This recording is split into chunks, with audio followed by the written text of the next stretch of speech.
"Ma'am, you can't bring a child in here." The security guard's voice was stern, but not unkind. He towered above her, his badge gleaming, his arms crossed, blocking the side entrance to the towering glass headquarters of Alden Global Company, worth billions. Alina Ruiz clutched her 5-year-old son, Mateo, tighter. The little boy whimpered softly, his head resting against her shoulder, cheeks flushed with fever. He wasn't crying anymore. He had run out of tears. I know, she stammered. "I just need 5 minutes. Please, I'll mop the lobby." Just the lobby. The man hesitated. He had seen her before. Alina was the quiet cleaning lady, always early, always last to leave, never spoke unless spoken to. But now, she looked like a woman drowning in silence. Company policy. No children allowed. "I'll lose my job if I don't go in," she whispered, more to herself than him. Just 5 minutes. 5 minutes. That was all she begged for. But when the billionaire CEO stepped into the lobby, everything stopped. He stared at her, at the child, and then he said something no one could believe. Snow blew sideways across the Bronx, stinging Elena's cheeks as she waited at the bus stop. Her jacket was too thin. Mateo's shoes had holes. She had wrapped his feet in socks over socks, but she still felt the cold through his worn soles. He had thrown up again in the middle of the night. His fever hadn't broken. His breathing was shallow, his little eyes sunken, but Alina had no choice, no sick leave, no backup, no family, no food stamps this week because of a paperwork error, and rent was due again. "Mama, I don't feel good," Mateo whispered, barely audible over the wind. "I know, baby. We'll just go in and clean real quick, okay? Then I'll take you to the clinic. Just 5 minutes." He nodded weakly. She hadn't slept, hadn't eaten. But her biggest fear was losing the job she had clung to for 2 years, the only thread keeping their world from falling apart. Alden Global towered above Manhattan like a monument to power, 58 floors of steel, glass, and decisions that changed the world. It belonged to Lucas Alden, the elusive billionaire no one really saw. Rumor said he lived in the penthouse, rarely spoke to anyone below VP level, and only cared about numbers. Alina had never seen him. Just heard his name whispered in elevators. She was assigned to clean the lobby and executive hallway before opening. Hours to 5 a.m. to 7 a.m. She was supposed to be invisible. Today she was anything but. The security guard sighed. Then, without a word, he stepped aside. "I never saw him," he muttered. 5 minutes. Thank you. Thank you." Alina rushed inside, pulling Mateo's hood up. The warmth hit them like a wave, and for a moment she almost wept. The silence of the lobby, the hum of distant lights, the smell of polish and citrus cleaner, familiar, safe. She set Mateo down on a bench in the corner, tucked her scarf around him like a blanket, and handed him a little toy car from her coat pocket. "I'll be right there, okay? Just clean the floor, that's all. You stay still." He nodded, eyes barely open. She grabbed the mop and cleaning supplies, ignoring the fire in her joints and the nausea in her stomach. She had exactly 5 minutes. Her heart stopped. No one came in this early. No one. She looked up just in time to see the elevator doors open. Black shoes, crisp suit, sharp jawline. Lucas Alden, the man himself. He looked like he belonged in a magazine. Cold, controlled, carved from ambition. He stepped into the lobby and froze. His gaze fell on the mop, the puddle, then on the bench, on Mateo. Elena's heart pounded. She knew what this looked like. Unprofessional, a liability, a reason to be fired. She dropped the mop and rushed toward him. "Mr. Alden, I'm sorry. He's sick, and I didn't have a choice. Just 5 minutes. I swear I wasn't." He held up a hand. Silence for one long terrifying moment. His icy blue eyes stayed locked on hers. Then he looked again at the boy, his brow furrowed. Something flickered across his face, pain, recognition. He walked toward Mateo slowly.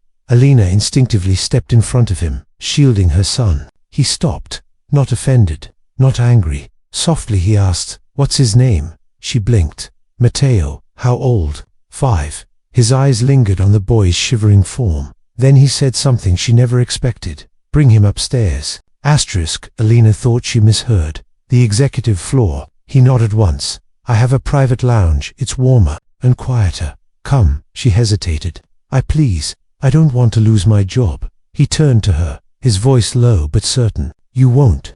The top floor was unlike anything Elena had ever seen. Glass walls, heated floors, designer everything, but most importantly, plush couch and a fireplace. Lucas gestured to the couch. Elena lowered Matteo onto it gently. The boy curled up immediately, eyes fluttering shut. Lucas walked to a cabinet, pulled out a soft blanket, and placed it over the child. She stared at him, unsure if this was real. "Thank you," she whispered. "I lost my mother when I was his age," Lucas said quietly, staring into the fire. She was a janitor. Elena's eyes widened. "She used to clean law offices at night. I used to sleep under her desk while she worked." A long pause. "I remember the cold, the fear, the silence." He turned to her again, softer this time. "No one gave us 5 minutes either." Just as she started to believe this kindness was real, a voice rang through the intercoms. "Sir, the board members are arriving early. Should I send them up?" Lucas hesitated, then looked at Elena. "Stay right here. Don't move." But the look in his eyes said everything. This wasn't over.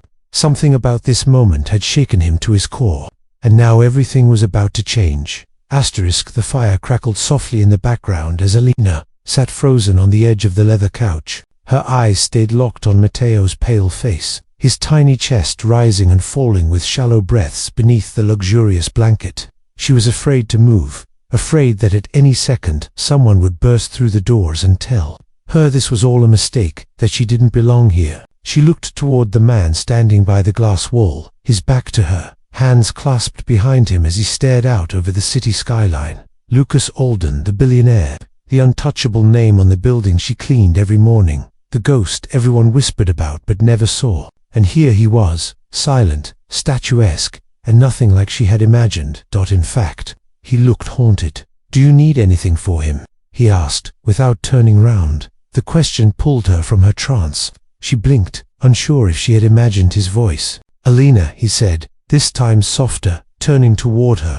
"Does he need medicine? A doctor?" She swallowed hard, her throat dry. "He needs rest, warmth. He had a fever all night, but I couldn't stay home, not without losing the job." Lucas didn't answer right away. He walked slowly to a sideboard, poured water into a glass, and handed it to her. She took it with trembling hands. "Jobs can be replaced," he said. Elena shook her head faintly. "Not for someone like me." And for a moment, the room was quiet again, too quiet, until a sudden knock at the door sent a jolt of fear through her chest. Lucas's eyes narrowed. He stepped forward and cracked the door open. Voices filtered in sharp, professional, impatient. "Mr. Alden, the board is waiting." "I'll be there in 5, he said quickly, closing the door again. But something had shifted in his expression now. He was being pulled back into the world he ruled. Numbers, meetings, power. "I have to go," he said, glancing toward the couch, where Matteo stirred. Elena stood up quickly. "We'll leave." "No." His tone was firm. "You'll stay. He needs rest." Her voice cracked. "But if someone sees us, they won't. I'll make sure of it." She searched his eyes, trying to understand why he was doing this, why a man with everything would risk something for someone like her, someone invisible. "You remind me of her," he said suddenly. "Of who?" "My mother." Elena didn't know what to say. "She used to tell me something," he continued, his voice barely above a whisper. "The world might not give you a seat at the table, but that doesn't mean you're not worth one." He stared at the fire for a moment before adding, "I forgot that, somewhere along the way." And then he turned and walked out, leaving her alone in the warmth with a sleeping child and a heart that couldn't quite believe what was happening. But the peace didn't last. 10 minutes later, a soft chime echoed through the room. Elena turned. A tall woman in a sleek suit stepped into the lounge unannounced, holding a tablet in one hand and a latte in the other. Her eyes immediately landed on Elena, then widened as they dropped to the child on the couch. I think I'm in the wrong place," the woman said slowly, though her voice was tight with judgment. Elena stood quickly, guilt flooding her face. "I'm sorry. We'll go." The woman didn't respond. She simply turned on her heel and walked away, heels clicking like thunder down the hall. Elena sank back into the chair, her mind racing. Had she just ruined everything? Had that woman been part of the board? But the worst part wasn't the fear, it was the feeling she was all too familiar with. The weight of being seen and instantly dismissed, like her existence didn't belong in the same world as tailored suits and marble floors. She pressed a kiss to Mateo's forehead, her voice shaking.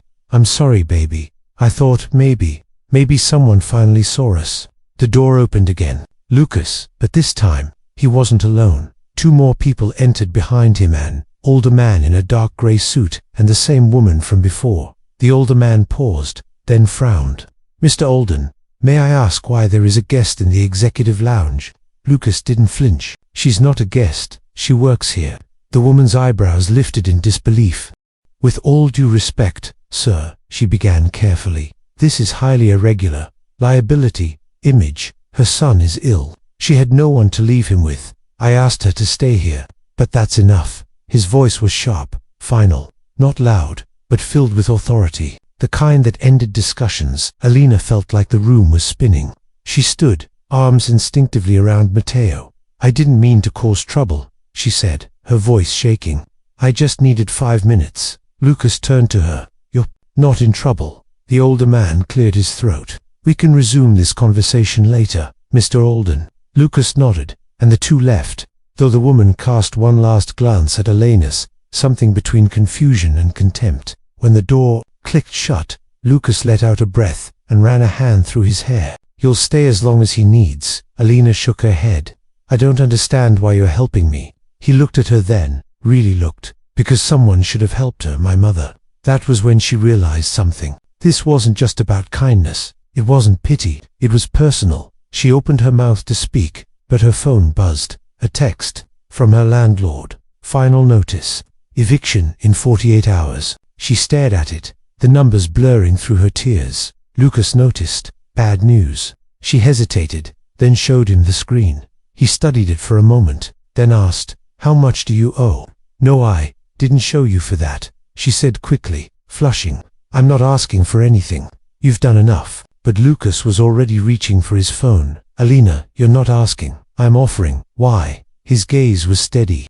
"Because sometimes 5 minutes is the only chance someone gets. And this time, I can do something."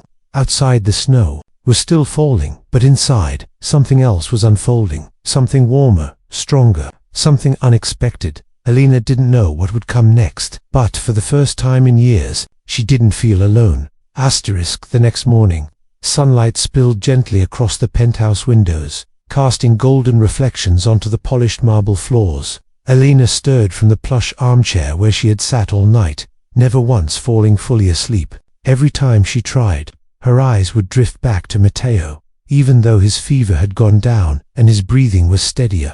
Her mind raced with everything that had happened. She had only asked for 5 minutes. Now she was waking up in the clouds, on the top floor of a building she was only ever meant to mop. And the man who owned it all, he hadn't just helped her, he had defended her, protected her. But why? Mateo stirred beneath the blanket and let out a small sigh. His cheeks had more color now, and a soft, sleepy smile formed on his lips. Alina leaned down and kissed his forehead. "You're safe, baby. We're okay. For now." Just then, the door opened. Lucas Alden stepped in, not in his usual perfectly pressed suit, but in a navy sweater and slacks. More human, less billionaire. In his hand was a paper bag and a steaming cup of something that smelled like heaven. "I wasn't sure what you drank, so I brought both coffee and tea," he said simply. Alina blinked, unsure how to respond. "You didn't have to." "I know," he said, "but I wanted to."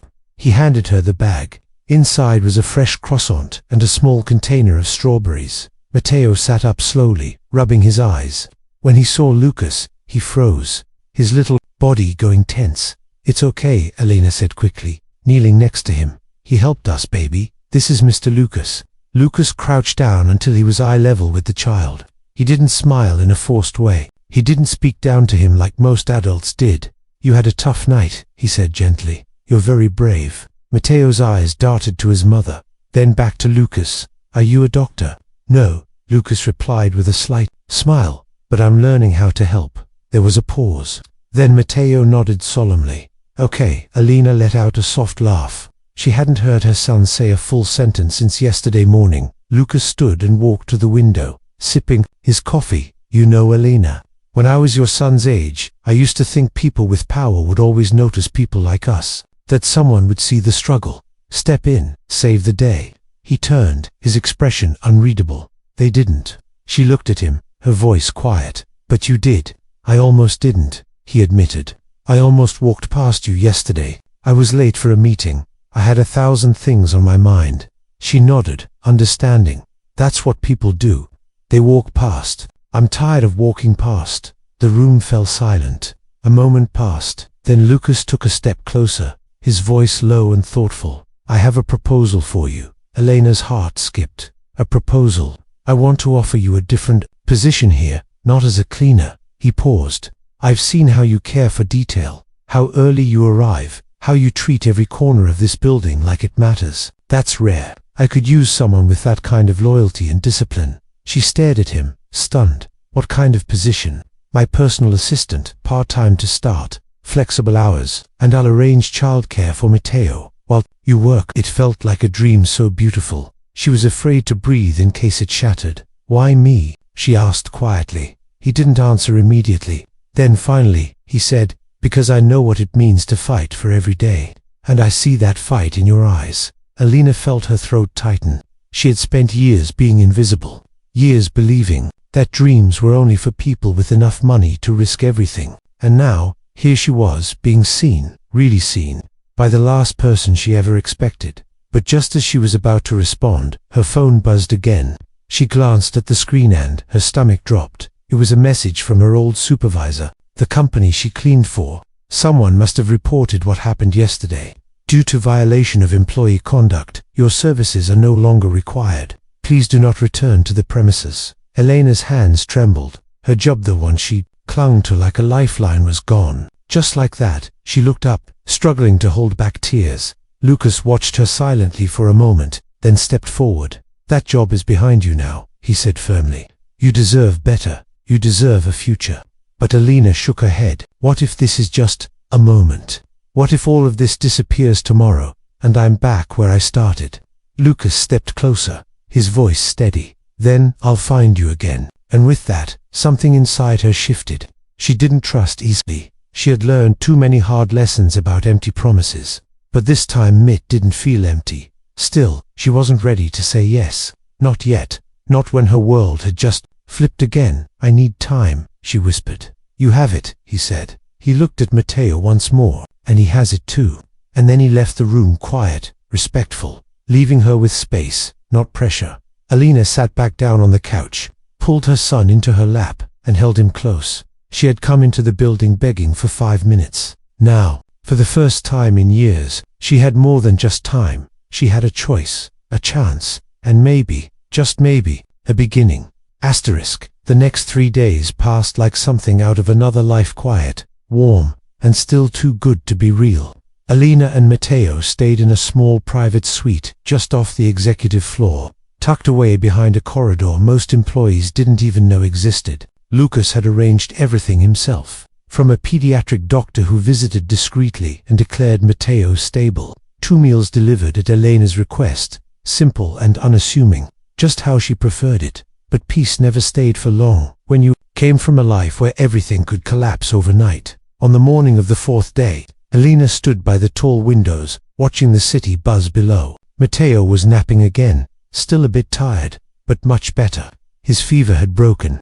His laughter had returned. Elena should have been relieved, but instead, she felt a pressure building in her chest, an invisible weight she couldn't name. That's when she heard a knock. She turned, expecting perhaps the housekeeper or another quiet message from Lucas, but it wasn't. A tall woman stood there, early 40s, elegant, sharp eyes, and a folder tucked neatly under one arm. She didn't smile. Elena Ruiz, the woman asked, voice clipped. Yes, Elena said cautiously. The woman stepped in without waiting for permission. My name is Marianne Wolf. I'm Mr. Alden's head of public relations. Elena immediately stood straighter, her instincts bracing for impact. We need to talk, Marianne said, and her tone made it clear. This wasn't a friendly conversation. Elena nodded, quietly guiding her toward the empty sitting area across from Matteo. Marianne sat but didn't relax. You've been staying on the executive floor. Do you understand how unprecedented that is? I know, Elena said softly. I didn't ask to, he insisted. Marianne tapped the folder on her lap. Do you also know the kind of rumors that start when a cleaning staff employee is suddenly seen with the CEO? Elena blinked. I haven't seen anyone, but others have, and they're talking. That's how rumors work. I'm not here to cause problems, Alina said quickly, her voice quiet but firm. I was only trying to keep my son warm and safe. I didn't expect. That's exactly the problem, Marianne interrupted. Mr. Alden doesn't do exceptions, and yet, here you are. Elena's fingers tightened around the edge of the chair. Are you asking me to leave? I'm asking you, Marianne said carefully, to think about what you're doing. This is a man whose name is tied to everything. One wrong story, one photo, one slip, and it costs millions. For a moment, Alina said nothing. Then she met Marianne's eyes. I've lived in places where I had to hold my son all night because the heat stopped working, where I had to choose between dinner and bus fare. I never asked for this kindness, but I won't apologize for it either. Marianne blinked, taken aback by the calm strength in Elena's voice. Then, quietly, she placed a card on the table. If you care about him and I think you do, you'll consider stepping away before people make this into something it's not. She stood and left, without waiting for a reply. The door clicked shut behind her. Alina looked down at the card. It was blank on one side. On the other, Marianne Wolf, PR Director, Alden Global, and a direct line. She didn't pick it up. She simply stared at it. That afternoon, Lucas came by, as he had every day, bringing fresh fruit for Matteo and asking how things were going. He was kind as always, thoughtful, effortlessly present, but something in Elena's expression must have been different today. You're quiet, he said. She looked at him for a moment, then asked softly, do you trust me? Lucas seemed surprised. Yes, of course. Even if people start saying things, he didn't answer right away. Alina, he said carefully, you don't need to worry about what people say, but they will, she pressed. Because I'm not like you. I don't come from anything. And now I'm here close to you. People will assume things. He looked at her for a long moment, then nodded. They already are, he admitted. A small silence fell between them. Someone came to see me today, Alina said. She suggested I walk away. For your sake. Lucas exhaled slowly. Marianne, she thinks she's protecting you, Alina added. Maybe she is. Lucas stepped closer. You're not a risk, Alina. You're a person. And you're here because I wanted you to be. But what if the rest of the world doesn't care about the reason? What if they only see the story they want to tell? He took a long breath, then let them talk. Elena's eyes welled. She didn't want to be someone's secret kindness. She didn't want to be hidden. She didn't want to be the girl the powerful man once helped in the dark, only to be erased when the spotlight came on. But she also didn't want to lose this chance. Or him. She looked up at him. I've never been afraid to work, she whispered, but I'm terrified of being seen and then forgotten. Lucas reached for her hand. You won't be, he said. But even as he said the words, something flickered behind his eyes. Something from a past she didn't know yet. A truth buried deep. That night, after he left, Alina couldn't sleep.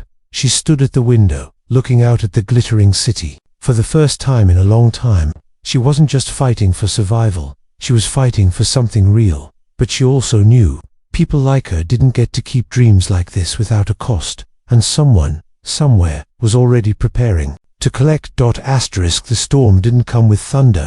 It came with silence. It was early morning when Alina first noticed that something just felt different. The suite was still quiet. Matteo still curled up peacefully under the soft grey blanket. But Lucas hadn't come by like he usually did. No check-in, no coffee, no quiet moment by the window. And when she texted to ask if he was okay, the message showed delivered, but never read. She tried not to overthink it.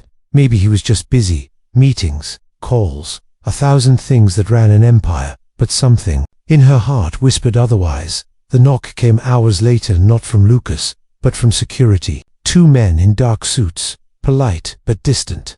Alina Ruiz, one of them asked. Yes, Mr. Alden has asked us to escort you to the executive floor. The board is requesting your presence. Her heart dropped into her stomach. The board, she repeated. Why?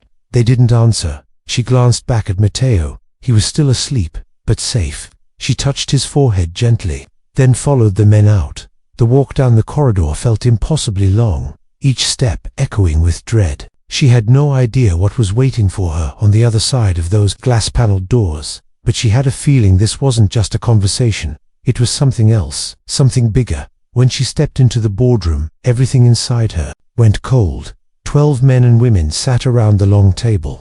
At the far end stood Marianne Wolfe, arms crossed, face unreadable, and next to her, not seated, but standing in front of the window with his back turned, Lucas. Elena's breath caught. He didn't turn. A woman in a navy suit, older, silver hair pulled into a tight knot, cleared her throat. "Ms. Ruiz," she began, "thank you for coming. We've asked to speak with you regarding a matter that has raised some concern within the company's leadership." Elena glanced toward Lucas again, but he remained silent. "As you know," the woman continued, "Alden Global holds a very visible position in the corporate world.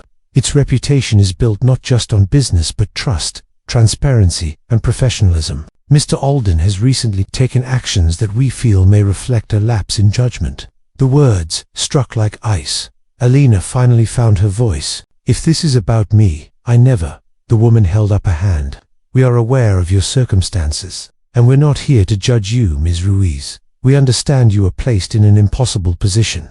But Mr. Alden's choice to provide personal accommodation, private medical assistance, and now discussions of employment outside standard protocol." Lucas finally turned. "I didn't break protocol," he said. His voice was calm, but sharp. "I made a decision, a human one, which comes with risk." Marianne added coolly, "Not just to you, but to the company."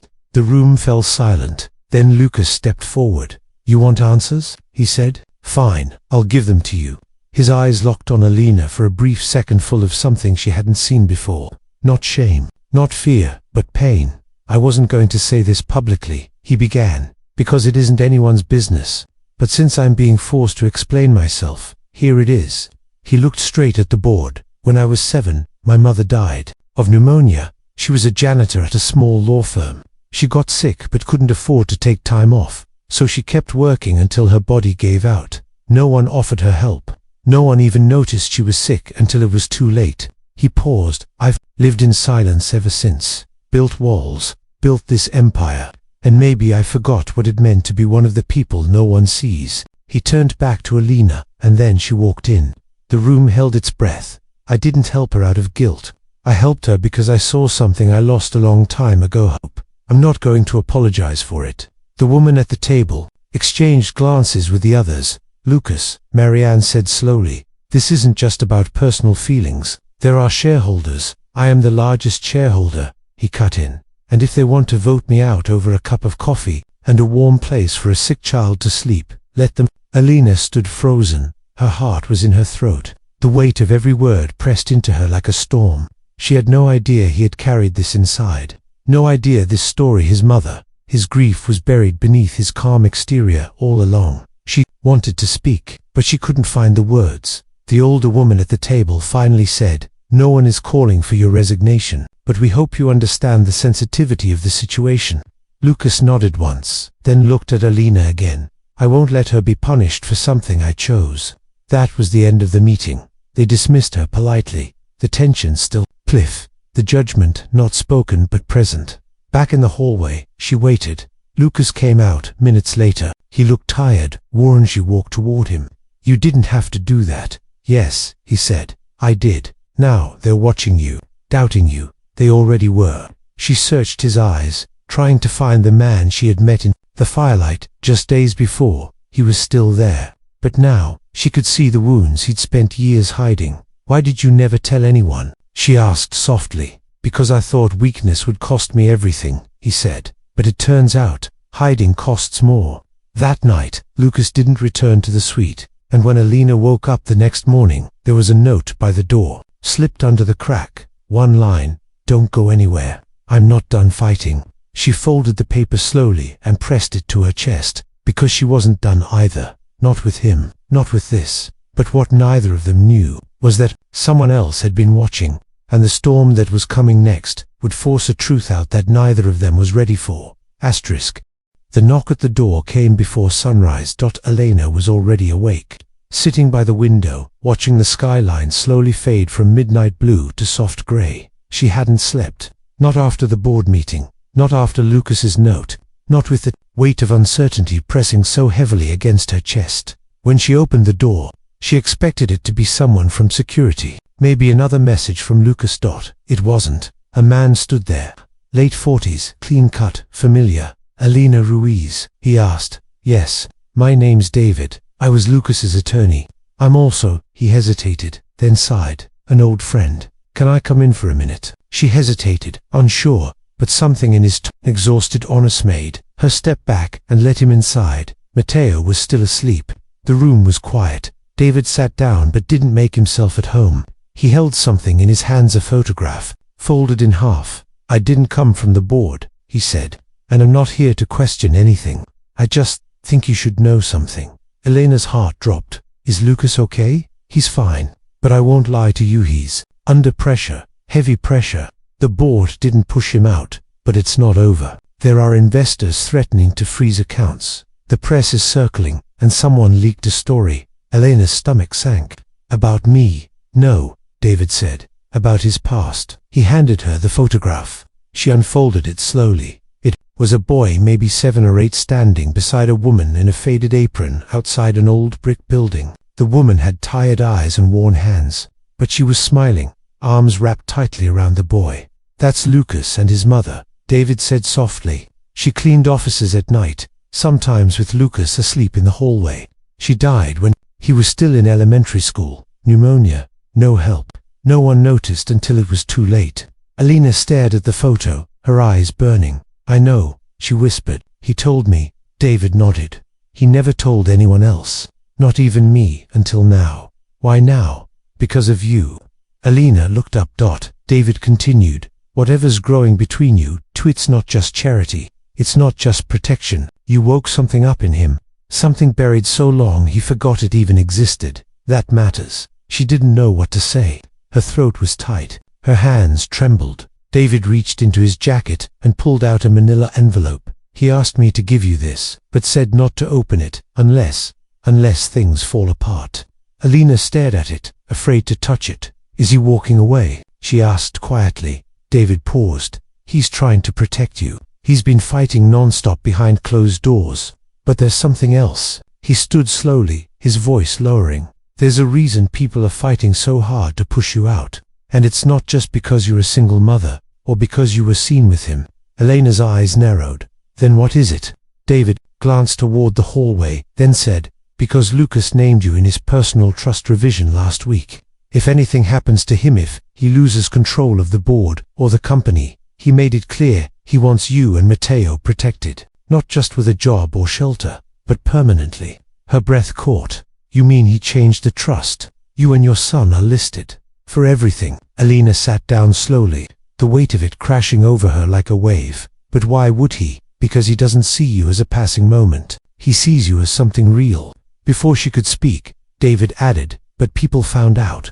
Someone on the legal team leaked the change. That's when everything spiraled. She looked at the envelope again, her heart pounding. What's in this? A letter and a choice. David took one last look round the room. I hope you never have to open it, he said. Then he left. Elena didn't open the envelope. Not yet. She couldn't. Later that day, Lucas didn't come. And the day after that, the suite was cleared. No guards, no staff, just silence. She called, texted, no answer. By the third morning, a knock came again. This time, a woman in a grey coat stood there, holding a clipboard. I'm here to escort Ms. Ruiz and her son off the property, she said flatly. Elena stood tall. Lucas told me to stay. The woman didn't flinch. Mr. Alden is no longer on the premises. As of this morning, he stepped back from all executive roles. The board has assumed interim control. Elena froze. He stepped down. Without another word, the woman handed her a folder. Your severance has been arranged. There's a hotel room for you through the weekend. After that, you're on your own. As if she had been a line in a spreadsheet crossed out and filed away. Elena took the folder, packed her things, and left without crying. But when she got to the hotel, after Matteo had fallen asleep, she finally opened the envelope. Inside was a single handwritten letter. Elena, if you're reading this, it means I wasn't strong enough to hold the world back. I wanted to fight for you. I still am. But if this letter reached you, it means I had to take a step back to protect something more important. Your peace. There's an account in your name. No strings, no debts. Matteo deserves a safe home. You deserve a life without looking over your shoulder. But if there's still a part of you that believes in what we started, wait for me. 5 minutes changed everything once. Give me 5 more. Lucas Elena read it again and again. Then she looked out the window, toward the skyline. She didn't know when he'd return. She didn't know if the board would bury him, or if the world would try to twist what they had into something it wasn't. But she did know one thing. He hadn't saved her. They had saved each other. And no matter what came next, she wouldn't be waiting with fear. She'd be waiting with hope, because some stories don't end when the chapter closes. Some stories begin again with 5 more minutes. Asterisk.